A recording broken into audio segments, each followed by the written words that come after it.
Yes mbaniriza akadde kano muli mutya mwenda mwena aba following Fadi TV Kirembe bazimba nti mwakola kyamanyi okubanga mwasubscribinga ne munyiga kade ono mbana amawuli agaba gatambula okwetula eggwanga lyati Uganda mukyana mpija Florence Kosani Nabatanzi enkolagana yaabwe okuddamu eyinza obutasoboka jjukira Aromatic yateekateeka kubanga okomyewo Nabatanzi okubanga addamu okubanga azanya mu group yaabwe ya Aromatic Entertainment.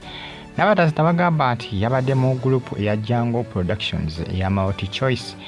ninga jjukira bano bafunamu ko obutakkaanya beepinga tewali amanyi buzibu bwa gye bwava naye nga buli omu bamukolako interview nga bamubuuza alaganga oye yavaako obuzibu nampe gye bamukolako interview alaga Nabatanzi nti yakola kiri yavaako obuzibu era yeeyisa obubi buli omu agezaako kubanga alaga nti talina buzibu kwani akumunne nenga alina mpijja jjukira avaana confirming n'agamba nti talina buzibu ku Nabatanzi oba Nabatanzi yakola ki nti yatandikawo embeera Aromatic tekaleka kubanga bakomyawo naye mulowooza kinaabeera kitya bano nga bakola mu kibiina kyekimu nga ate tewali nkolagana baana abawala olwo nga balina gizannya babiri enaavaayo bulungi kuba enkolagana yaabwe yasaanawo ekyamazima ate eraga si yakodamu okubanga ebeerawo ngani nga bakyavirako Nabatanzi okuba nga ava mu nkambi ya Aromatic naye nga ate jjukira agatambula galaga nti bali bamututte nga bintu bya contract bali aba Jungle Productions bali bamututte nga bintu bya contract sigama nti nampi janze kuba yakola kyamubuuza kubanga ava mu Aromatic naye kyeneebuuza bwe bana abawala olwo nga bagenda kukizannya babiri enaavaayo bulungi kuba tebakolagana ekyamazima kyo tebakolagana kubanga nampi gyekanyini yakyatula mu lwatu yesi mwaka guwedde oba yakyatula mu lwatu ng'alaga ne Nabatanzi nkolaga nti kyaliwo era nga nampi yalaga nti Nabatanzi tamulinaako buzibu ti Nabatanzi yakola ki nti yabitandika ate Aromatic nawe teyagala kubanga bakomyawo jjukira Aromatic yava nekola ki nejjawo ebyo nebyatambuzibwa nga balaga nti yagoba abamu ku bazannyi baabwe yava ngamba nti abazannyi bonna bajja kudda jjukira abazannyi bangi bemutakyalaba Rape temukyamulabako Fida Queen temukyamulabako ne Fida Queen temujja kuddamu kumulaba ndowooza kuba oyo ali Canada balinamu kumuyigga yafeera abaana esente kubatwala ali Canada okukola talabikako ali Canada oyo si wakudda e Uganda era bwe munaamuzeemu okumulaba e Uganda mujja kumanya poliisi yamuyodde era ajja kuba ali mu kkomera kinyiza okubagamba oyo temusuubira kuddamu kumulaba mu Aromatic temuddamu kumusuubira mpoziko ng'afunidde abaana emirimu oba okubaddiza sente zaabwe ziyatwala naye nga nampija Nabatanzi ye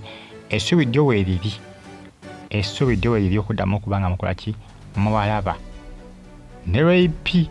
lwakuba Rape yakola ekibiina ekyabazannyi ba firimu omanye ebibiina si byangu nabyo bitandikawo gundi Fifi yakitandikawo ne tekyagaana yakana tagenze Canada yakana tafeza abaana esente zaabwe si byangu abasinga bewagula bwewagguzi Fida Queen ndowooza yeewagula bwewagguzi ndowooza namuleka nakola kinaagenda nante bwe yagala tebyatambula bulungi naye nga Rape yasuubira okuba nga osooka okuddamu n'omulaba lwakuba naye yakola ekibiina ekikye Nabatanzi ne Nampijja bo bali shuwa kibiina kye bali bakoze bo Nabatanzi yali agenze kubanga azanya mu Jungle Productions bitunga bya contract akati munnange ensonga zeezo mwongere okubanga mu following Fadi TV temujja kubanga mwejjusa naye nga enkolagana yaabwe ne Nampijja Nabatanzi yekyamazima yasalirawo ddala ebyaddala ebiri siriyasi era simanyi nakumanya olaba abasinga bagatambuza mawuli nga bagamba nti n'ebiseera bwe bazanyiranga batenda nti enkolagana teyalingawo yava Nabatanzi mwamulamu episode ntono episode erimu yagaana okubanga azanya era enkolagana yali yasaanawo mu kazanyo ka batenda ndowooza osooka nonyawo akazanyo ka batenda ku YouTube gyekali Nabatanzi ne Nampijja bali mu episode ezaamukoze zasooka endiza nga vibe tevaayo bulungi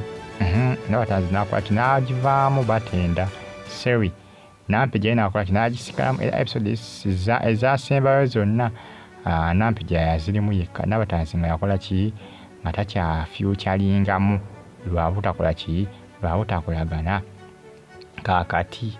Nabatanzi bw'anaaba akomyewo banaazanya bulungi ekituli kivaayo, banaazanya bulungi ekituli ekikwatayo bulungi tambula kiriya, kubanga dde olutalo laka teruggwangawo. Ate abakazi nga bagambye kwewalana ne munne waayisa abula kuwandawo ddusu, abulawo tayitawo n'ayita eri ebbali naye gamba aliseewo ebigenda omuluma. Abakazi bewalana bubi nnyo. Naye nga munange ensonga ze balina firimu empya gye bayita ekyekango aromatic, erina firimu empya. Kasitoma ke ali mu sizoni ya kusatu natera okuba nga ekomekerezebwa ey'okusatu. Wali ku Makula Kika ne Makula TV Star Times mwekka balina okuba nga mulaba kasitoma ke ku TV. Abatalina Star Times mugende ku YouTube mujja okuba nga mufunira kasitoma ke. Mugende okuba nga mufollowinga Fadi TV, Fadi News kwasani ke RTV Uganda now.